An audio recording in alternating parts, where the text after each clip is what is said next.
Good evening.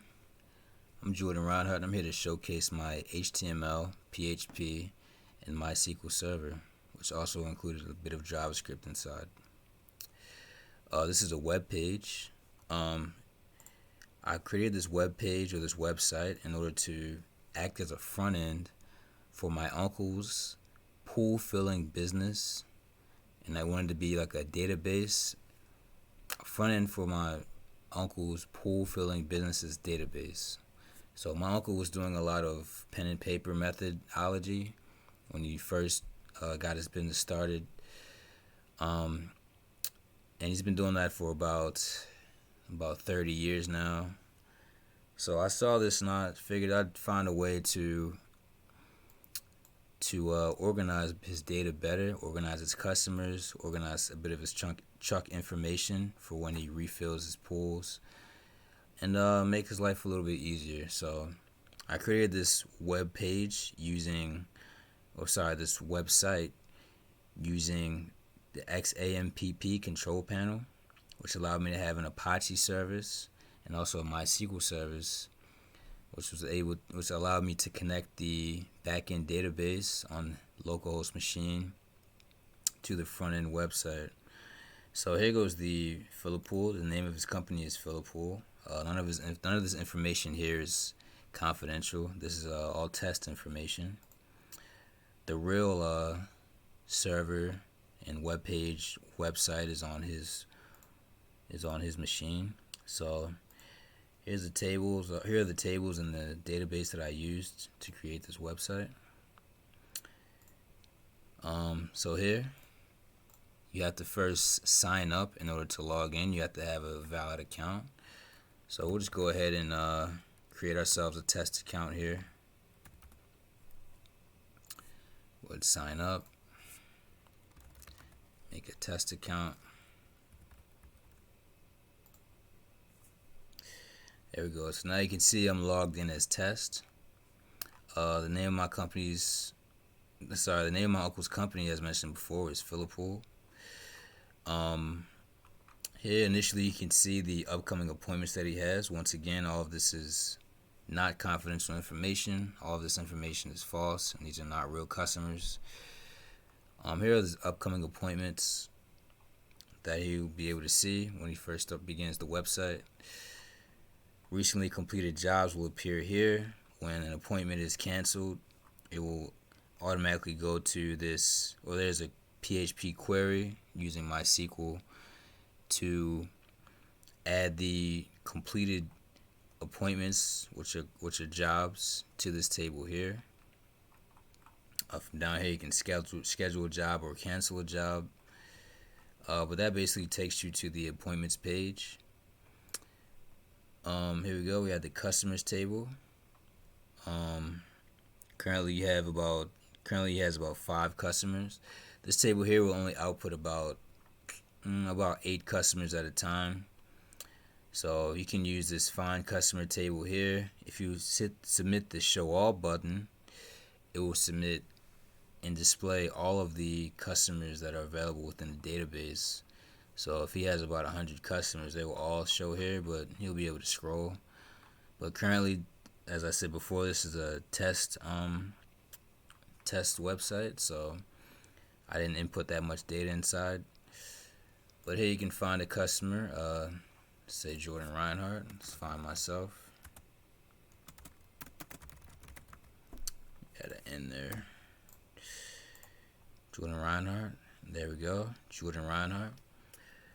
Something else I wanted to note, it's not added here yet, or it's not displayed currently, but I did add duplicate data because there will be times, since, like I said before, my uncle's had this business for about 30 years, so there will be times where a customer will have the same house, or will have a different house in the same name, or the same name will the same house would possess different names.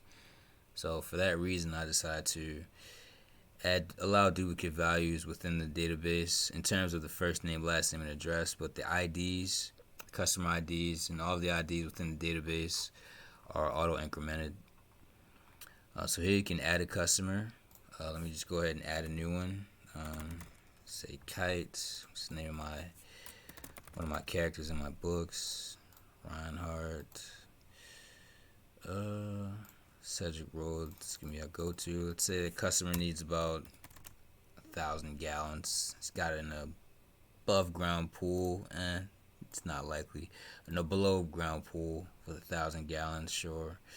Add a comment here. This is a test, and you submitted. And there we go. Kite Reinhardt, 1234 Cedric Road. Pool type below. Gallons in the pool, 1,000. Comments, this is a test. And then when he has an appointment, the last service date will appear. You can also remove the customer by adding his customer ID. So for the appointments page, this here is the same thing. So I'll put about eight entities. You can query upcoming appointments based on their first name or last name, or based on the date itself. You can add an appointment, but if you add an appointment here, I'll just go ahead and do that. And it can be John West. I'll just autofill there for the sake of time.